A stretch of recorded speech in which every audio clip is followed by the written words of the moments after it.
Zimbabwe. Most people think of it as just another dirt-poor third-world country in Africa. Today, it's known for its hyperinflation and daily 18-hour blackouts. But it wasn't always like this. Zimbabwe was once one of the most prosperous nations on the continent. Zimbabwe was once Rhodesia, a nation with a culture that matched the US and UK at the time. With a booming economy, Rhodesia was the crown jewel of the African continent. But how did this prosperous nation devolve into just another country that your local church goes to every couple years? This is the story of Rhodesia. Here's the story of Rhodesia, a land both fair and great. On the 11th of November, an independent state. This was much against the wishes of certain governments, whose leaders tried to break us down and make us all repent. But we're all Rhodesians and we'll fight through thick and thin. We'll keep our land a free land, stop the enemy coming in. We'll keep them north of the Zambezi till that river's running dry. And this mighty land will prosper, for Rhodesians never die. Rhodesia was founded by the head of the British South Africa Company, Cecil Rhodes, in 1890. Rhodes, who had already convinced Ndebele King Lobengula to give him mining rights within the region, marched from South Africa and seized Matabeleland and Mashonaland, both ruled by Lobengula. After the mostly one-sided First Matabele War, the state that would become the British colony of Southern Rhodesia was born. Now, before we move forward, it is important to note that the territory of Rhodesia was inhabited by two distinct ethnic groups, the Shona and the Ndebele. The Ndebele ruled over the Shona with an iron fist, which historians often compared to the relationship between the Spartans and the Helots. This resulted in lasting resentment from the Shona, who, despite their numerical superiority over the Ndebele, were still oppressed. Hopefully, this won't come to a head later. Rhodesia, like most colonial states in Africa, had a European-led minority government. In 1960, only 10% of the Rhodesian population was white. While it was not nearly as severe as the conditions in apartheid South Africa at the time, it was still difficult for Africans to advance in Rhodesian society. This was not helped by the fact that the majority of the African population lived in small tribal villages known as kraals, virtually isolated from the rest of the nation. Now, it's impossible to talk about Rhodesia without talking about the controversy behind this system of government. Now, I'm not here to take sides, but it is important to note the existence of two conflicting narratives about Rhodesia. One, from the outside world, of a rogue white supremacist state fighting to preserve racism, and that of Prime Minister Ian Smith and his political party, Rhodesian Front.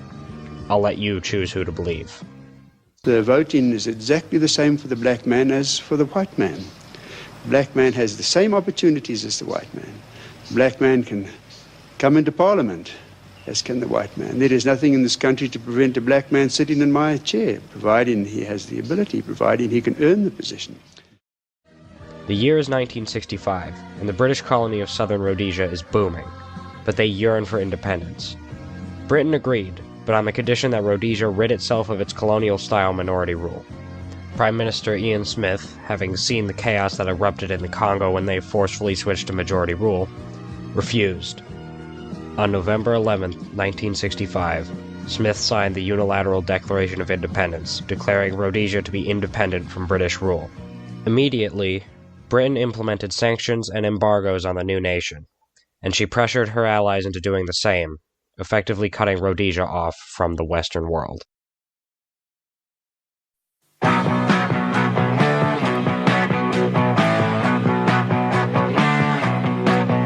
It's a long way to Mukumbura. It's a long way to Joe. It's a long way from your hometown, but you can have yourselves a ball with your muckers. Goodbye, Bulawayo. Don't see says on square. It's a long, long way to Mukumbura, and we're going up there to stir. Even before the UDI, Rhodesia was fighting two communist parties and their militant guerrilla wings.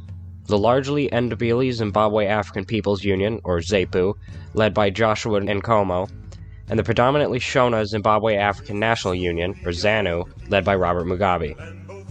The first attack occurred on July 4, 1964, in which a white farmer was ambushed and killed in his car by ZANU insurgents, resulting in the imprisonment of prominent party leaders from both ZANU and ZAPU in August. These attacks would only increase in frequency after the UDI was signed. Almost instantaneously after the declaration, hundreds of guerrillas appeared on Rhodesia's border with Zambia, and they began to infiltrate. The first major engagement happened on the 28th of April 1966, just outside Sonoya in northern Rhodesia, in which Rhodesian police killed 7 ZANU insurgents who had crossed over from Zambia. The first phase of the war generally followed this pattern. A few insurgents would slip over the border, kill some farmers or attack a village, and then get hunted down and killed by the Rhodesian security forces. By 1970, 175 guerrillas had been killed. From 1966 to 1972, the Rhodesian military established a defensive line on the Zambian border, consisting of 30-man camps spaced 8 kilometers apart, spanning from Lake Kariba in the northwest to the border with Mozambique, which was still under Portuguese rule at the time. During this first phase of the war, only elite units of the Rhodesian security forces would cross the border in pursuit of insurgents. That is until a quiet day in 1972, when the war would escalate. It's a long way to Jokinyanga. It's a long way, it's a long way from Umtali, but it's White Tar all the way. Well, nearly. Goodbye to the... ZANU's military wing, ZANLA, primarily utilized advisors and supplies sent over by Mao's China, from whom they drew inspiration ideologically. The Chinese supplied their versions of Russian AKM and SKS rifles, RPD and RPK light machine guns, and RPG-2 and RPG-7 rocket launchers. ZANLA focused on infiltrating Rhodesia, primarily from Mozambique. They attempted to cripple the Rhodesian economy by deploying mines on roads, attacking farms, and destroying critical infrastructure. Mines deployed on roads by ZANLA killed 632 people and injured a further 4,410 throughout the course of the war. ZANLA followed Mao Zedong's style of guerrilla warfare, in which every man was well versed in their Maoist ideology. As they moved through the Rhodesian countryside, they would convert villagers in all the villages that they came across, leaving behind a network of informants and potential fighters. ZAPU's military wing, ZIPRA, had close political and military ties to the Soviets and the Cubans, who trained them and provided them with the original Soviet versions of the weapons provided to ZANLA.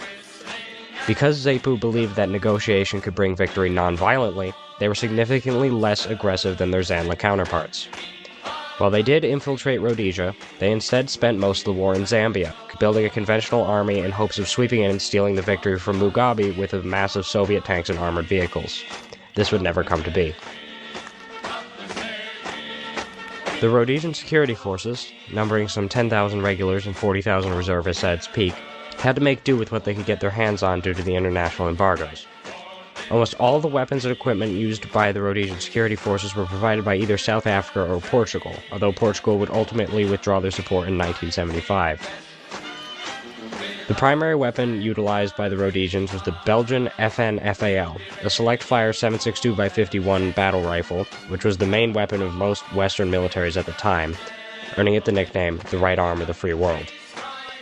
The German H&K G3 and captured AK pattern rifles were also common, especially in reserve units.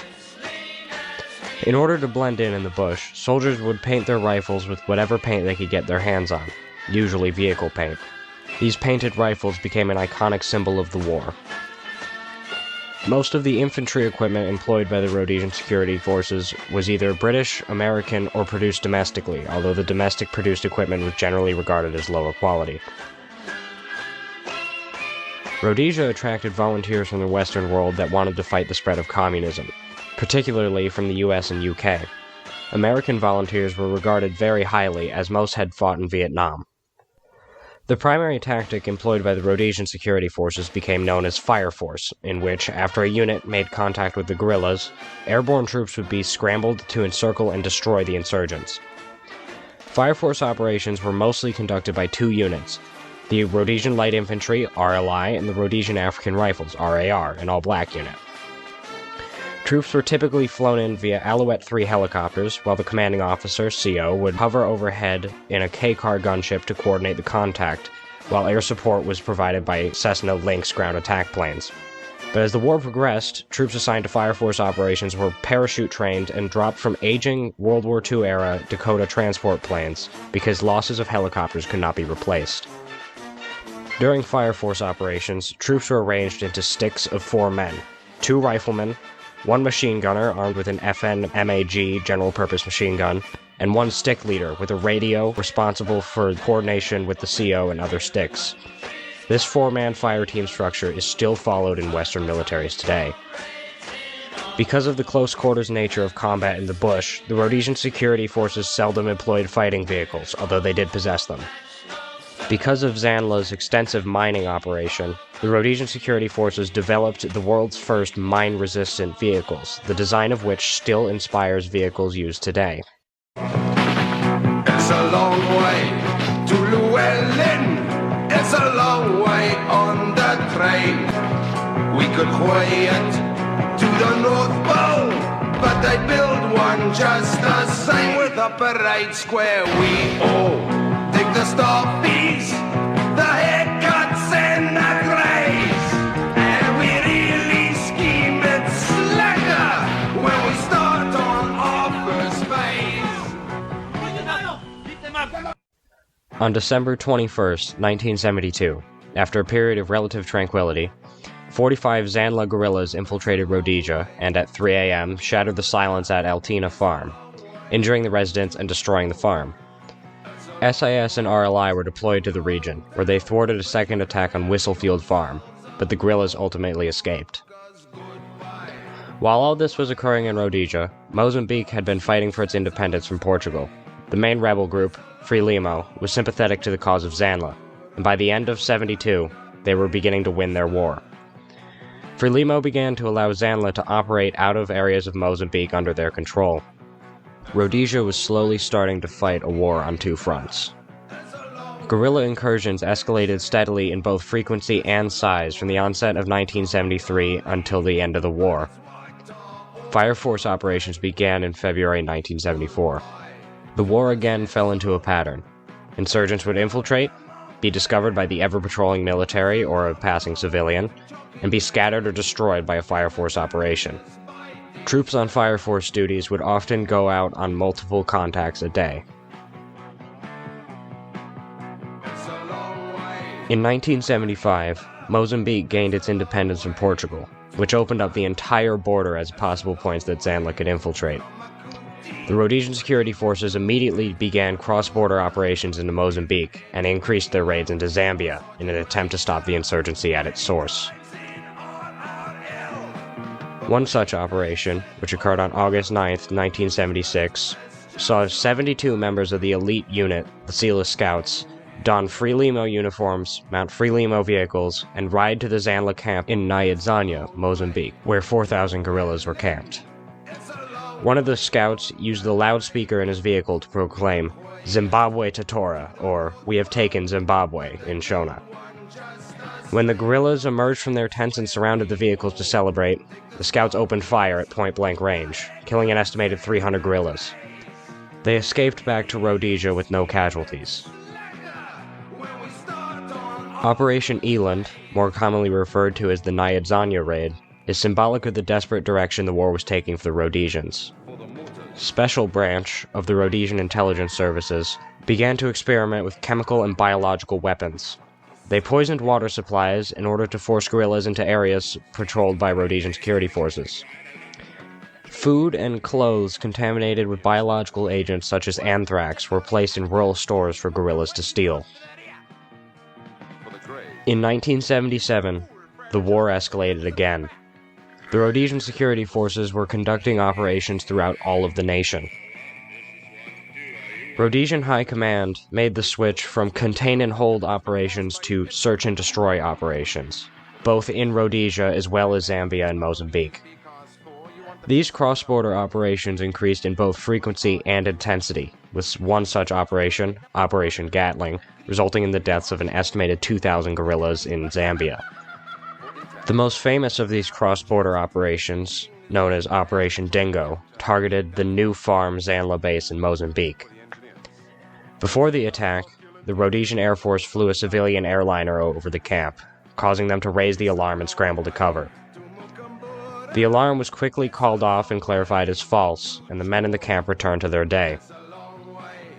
When the alarm was again raised for the actual air assault, it was assumed to be another false positive. Canberra bombers dropped 1,200 anti-personnel bombs on the densely packed parade ground. This initial airstrike was followed up with attacks by smaller planes and helicopter gunships. RLI then deployed 40 men by helicopter and an additional 50 men by parachute to clear the remains of the camp on foot. When the dust settled, 3,000 Zanla guerrillas had been killed at the cost of but 2 Rhodesians. It was the largest battle of the war. Terrorist attacks would become increasingly common everywhere in Rhodesia. In late 1978 and early 1979, Zipra guerrillas would shoot down 2 civilian airliners with Russian-provided anti-air missiles, resulting in the deaths of over 100 civilians.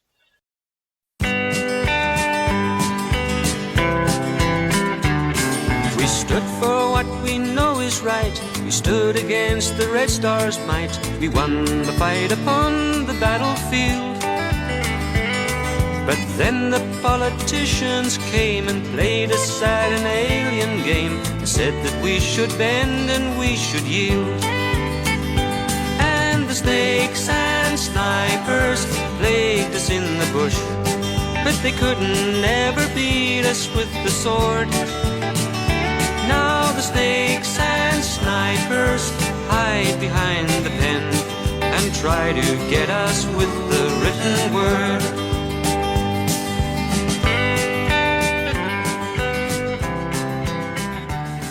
Support from Rhodesia's largest ally, South Africa, had been waning for years, but in 1979 they withdrew their support entirely.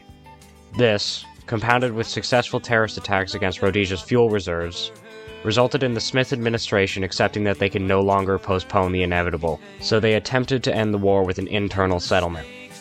The country was renamed Zimbabwe Rhodesia, and on the 24th of April, 1979, an election was held. Bishop Abel Muzorewa became Prime Minister. The sanctions were not lifted following the settlement, and independence was still unrecognized by the United Nations. Zanu and Zapu, who had been excluded from the election, vowed to continue the fight. Peace talks were held in London, resulting in the Lancaster House Agreement. Zanu and Zapu would be allowed in the next election, independence would be officially recognized, and the sanctions would be lifted. In 1980, Robert Mugabe won the election over both Ian Smith and Joshua Nkomo. Sporadic fighting between Zanu and Zapu, which had been occurring during the war, would continue until 1987, when the two would combine. The nation was again renamed to Zimbabwe. Rhodesia was no more, and 20,000 men had lost their lives. In 1983, Robert Mugabe, a Shona, would begin the Gukarahundi, a genocide against the Ndebele people, who he accused of planning a revolt against him. Mugabe's North Korean-trained 5th Brigade would march into Matabele land, the traditional home of the Ndebele, and execute an estimated 20,000 to 30,000 Ndebele villagers.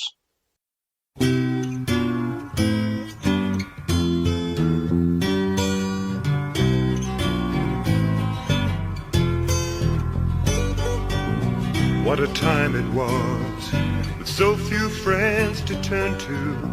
What a time it was, when all we did seemed wrong. We'd broken all our bonds.